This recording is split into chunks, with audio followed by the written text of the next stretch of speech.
Alright, we'll get change money to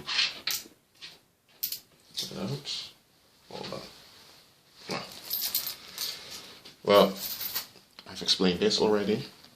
Now I shortly briefly want to talk about a similar subject, which is a little bit the same but a bit different. Okay, so just be patient. I'm going to wipe this thing out. Hold on. Let me get a piece of textile to get rid of this thing here. I'm just doing it like this, people, because I don't know where those other things are. And for you guys who know, I'll be talking about the hidden treasure. See, there's also a parable about a hidden treasure. So let's talk about the hidden treasure now.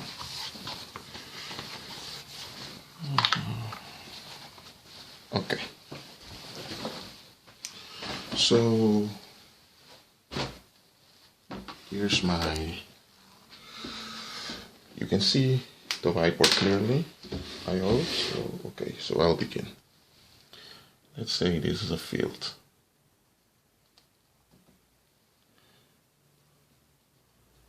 There are some trees on this the field, right? And right down here there's a treasure with gold, silver, copper, bronze, etc. This is a treasure, okay? And now the treasure is hidden. Okay? And now someone walks by. Hope you see clearly. Someone here walks by and notices the treasure. The way he notices it is because he finds certain pieces of gold around here that other people don't notice, and he began to dig and he discovered there's a treasure here. So what did he do? He covered the treasure. And he went to the government and purchased the field. Okay? So, right. So, I'm going to give a quick overview here. You have this field. It's just a plot of land. There's grass, there are trees, there are animals, just land, okay? Nothing really not just ordinary, there's nothing special about it.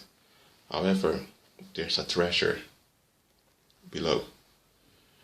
And a lot of people walk past this field and they think, oh, there's nothing important here. It's just a field, okay? And people don't even bother about the field because there's nothing interesting according to them. Someone, however, decides to just walk upon it, and he discovers a ring, a golden ring. And as he begins to dig, he finds there are more pieces of gold. He keeps on digging and he finds, whoa, there's a real treasure here, whoa.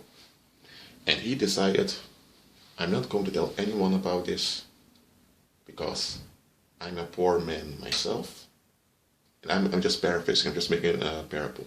I'm a poor man myself in the sense that I have a 9 till 5 job, I have children to take care of, a wife to take care of, and I have money troubles, so I'm not going to tell people about this treasure because if I tell people about the treasure, the government would pass by, they would pick the treasure, they will divide the spoil among the rich, and I will become a liar.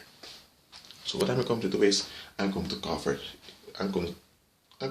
dig the treasure back, come to cover it, because the treasure is quite heavy and I can't carry it on my own. And if I use the public transport, people are going to come after me. If I tell friends about it, they may become greedy. So I'm going to leave the treasure here. I'm going to the government, to the local administration, and says I want to buy this field. So the man goes to the local administration and they say, you want to buy this field? It will take around $30,000, 30,000 euros. Or if you want to say dollars, $30,000. They could have given it away because somebody wants the plot of land anyway, but the man wants to purchase it, so they gave him a small price. Normally, it's just a laborer with a small salary, so they took $30,000. They never expected the man to be able to pay for it. What the man did was, he went to his house, told his wife, we're going to sell everything. The wife was thinking, what's going on, what's going on? The husband tells the wife about the treasure and shows her one of the golden rings that he found around here. And the wife understands why. So then they begin to sell everything in their house, and they gather around 40,000 euros.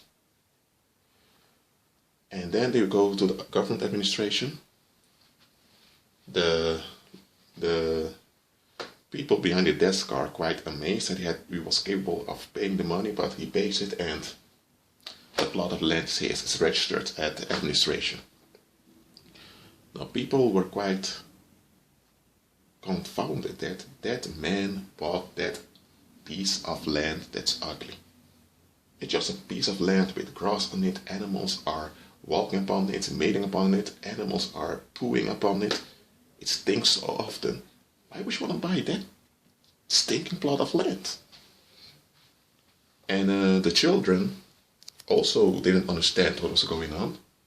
And all the neighbors, all the family members and friends of the wife and husbands, they were all laughing at them. So they moved over there. And the wife and the husband, they dig up the treasure.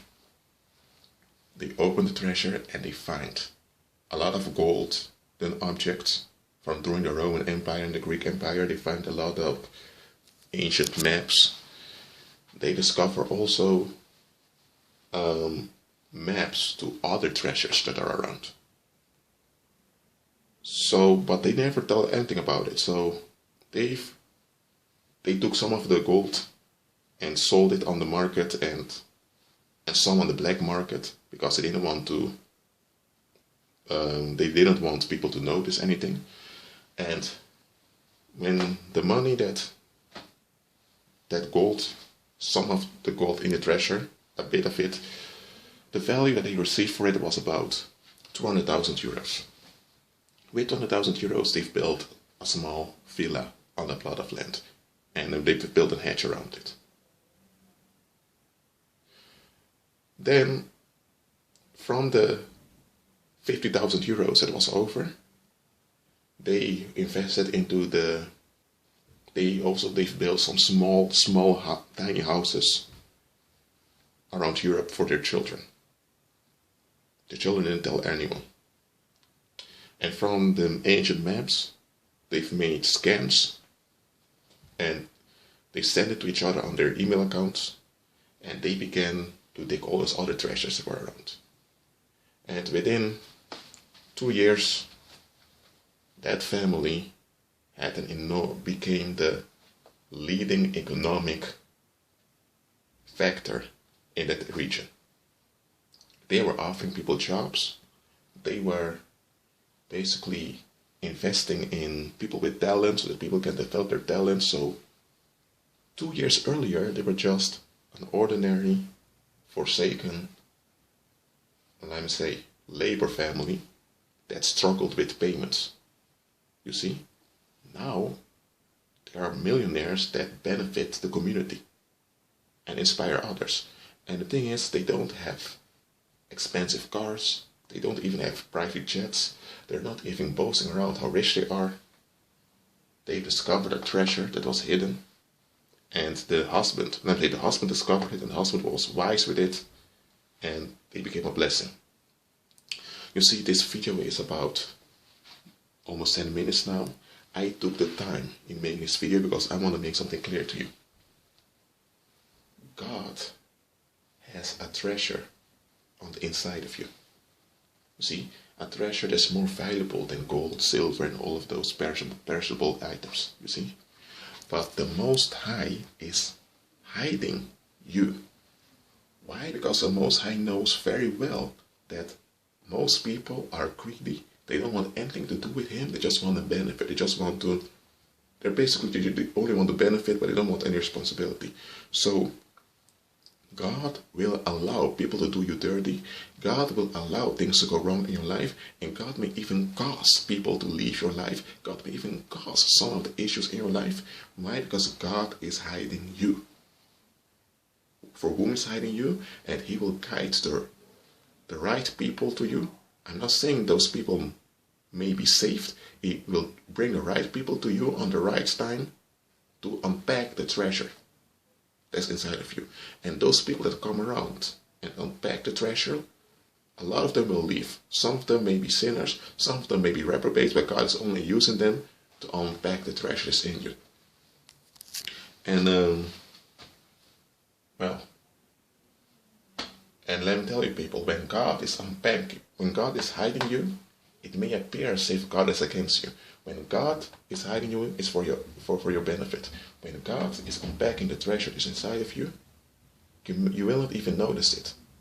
You will just notice the overflow and abundance that's floating out of your life towards others. You see, just like the mustard tree, you have birds of the air coming and nesting in it. The same way, when God is unpacking the treasure inside of you, you will have a lot of outcasts and rejected people will be, and also a lot of cursed people who are afflicted people will gather around you. They will nest around you. Why? Because the kingdom of God is there. I've derived this story here from a parable told by Jesus of a man finding a treasure in a field, hiding a treasure, going home, selling everything he has, and purchases that field. Listen to this. The man purchased the field. He did not purchase the treasure because people didn't know the treasure was there. He knew that if he wanted to benefit from the treasure, he would have to put up with the field also. So listen to me what I'm saying here. I've used the parable to explain that God has a treasure inside of you. Okay? Listen to this. When you find a treasure somewhere, whether it's a relationship or whether it's an opportunity, you need to understand that it's not in a vacuum. Okay? So you have to put up with the field in which that opportunity or that relationship is. You see, and you need to be willingly to look stupid and to look dumb and to lose your reputation, to let go of your ego, to purchase the field so that you will have the treasure. You see? And so be inspired by this video. If you find a treasure somewhere, purchase the whole field. Don't be greedy and go after the treasure. Purchase the field, because the field will benefit the treasure and it will benefit you. And by the way, Jesus said, where your treasure is, there's where your heart will be. God told us not to gather treasures on earth, but to gather treasure in heaven. So you have to be heaven-minded. You see, knowing that all in this life is perishable and it all will pass away. Only what's done for Christ Jesus will stand. So let your treasure be in heaven, okay? And if God appoints a field unto you, where there are a lot of beasts walking around, pulling around, and people don't want that plot of field, but God gives it to you, take it. Well, that being said, folks, I'm leaving now. Peace.